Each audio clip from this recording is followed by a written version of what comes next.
Assalamualaikum warahmatullahi wabarakatuh.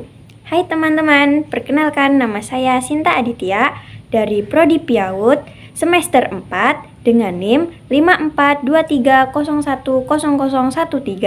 akan membuat video presentasi yang berjudul Teori, Model, dan Style Leadership dengan dosen pengampu Ibu Sri Wahyuni MPD dan mata kuliah Profesionalisme dan Kepemimpinan.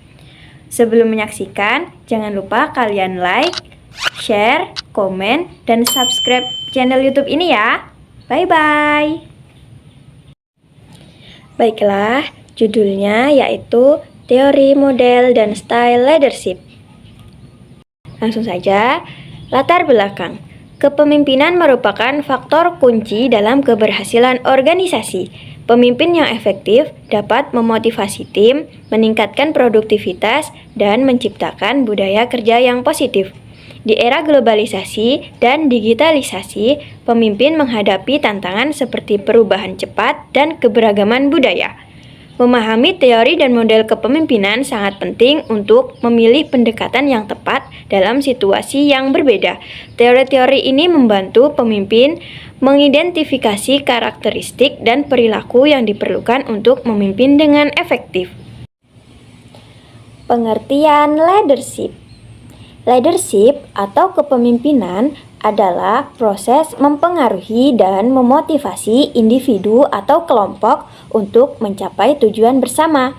Pemimpin berperan dalam mengarahkan, menginspirasi, dan memberikan arahan kepada anggota tim. Karakteristik kepemimpinan yang efektif yaitu yang pertama, memiliki visi yang jelas, yaitu mampu menetapkan tujuan dan arah yang jelas untuk tim. Yang kedua, memiliki komunikasi yang baik, yaitu mampu menyampaikan ide dan informasi dengan efektif. Yang ketiga, memiliki empati, yaitu memahami dan menghargai perasaan serta pandangan anggota tim.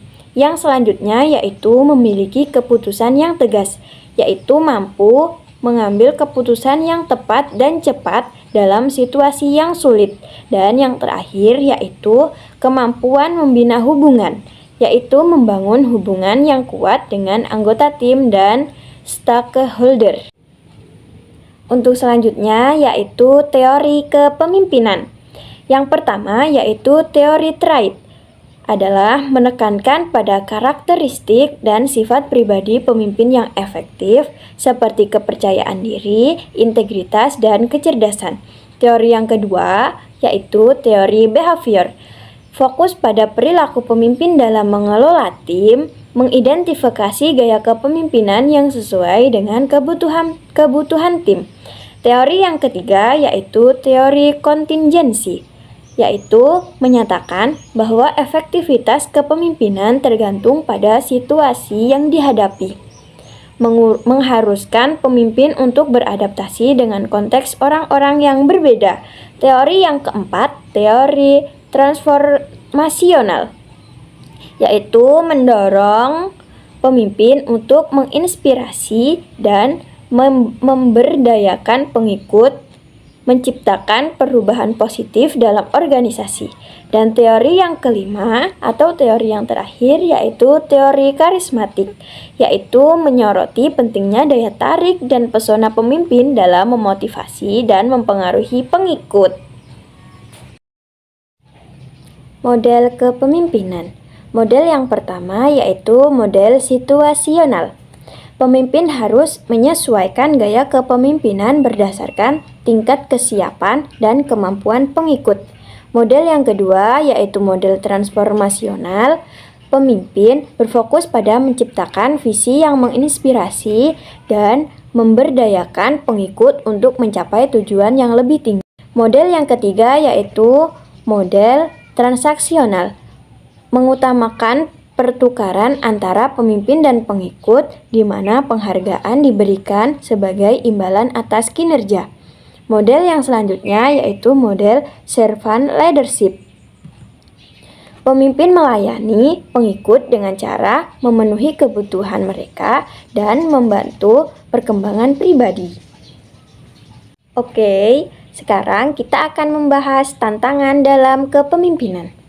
Tantangan dalam kepemimpinan merujuk pada berbagai hambatan dan kesulitan yang dihadapi oleh pemimpin dalam mengelola dan memotivasi tim serta mencapai tujuan organisasi. Tantangan ini mencakup yang pertama, perubahan cepat, adaptasi terhadap perubahan yang dinamis dalam lingkungan dan teknologi. Yang kedua, keberagaman budaya, mengelola tim yang memiliki latar belakang dan perspektif yang berbeda. Yang selanjutnya, komunikasi efektif, menyampaikan informasi dengan jelas dan memahami umpan balik dari anggota tim. Yang selanjutnya, mengelola konflik, menyelesaikan perbedaan pendapat untuk menjaga harmoni dan produktivitas. Tantangan yang selanjutnya yaitu mempertahankan motivasi, menjaga semangat dan komitmen anggota tim dalam mencapai tujuan bersama. Untuk itu, kita perlu mempunyai strategi untuk menghadapi tantangan. Strategi yang pertama, kita bisa adaptasi dan pembelajaran. Kemampuan untuk terus belajar dan beradaptasi dengan perubahan. Yang kedua, membangun budaya inklusi, menciptakan lingkungan kerja yang menghargai keberagaman. Yang selanjutnya, komunikasi terbuka. Kita bisa menyediakan saluran komunikasi yang jelas dan mendukung umpan balik. Selanjutnya, penyelesaian konflik, menggunakan pendekatan mediasi untuk mengatasi konflik. Yang selanjutnya, pemberian penghargaan, menghargai kontribusi anggota tim untuk meningkatkan informasi. Baiklah, kesimpulannya adalah teori, model, dan gaya kepemimpinan memainkan peran penting dalam keberhasilan organisasi. Pemimpin yang mampu mengadaptasi pendekatan mereka sesuai dengan situasi dan kebutuhan tim dapat meningkatkan efektivitas dan mencapai tujuan bersama. Oleh karena itu, penting bagi pemimpin untuk terus belajar dan beradaptasi dengan perubahan yang ada di lingkungan mereka. Dengan memahami berbagai teori dan model kepemimpinan, para pemimpin dapat menciptakan lingkungan kerja yang positif dan produktif, yang pada gilirannya akan meningkatkan kinerja organisasi secara keseluruhan. Baiklah, mungkin cukup sekian presentasi dari saya. Jika banyak kesalahan, saya mohon maaf dan kepada teman-teman jangan lupa untuk di like ya. Assalamualaikum, bye-bye.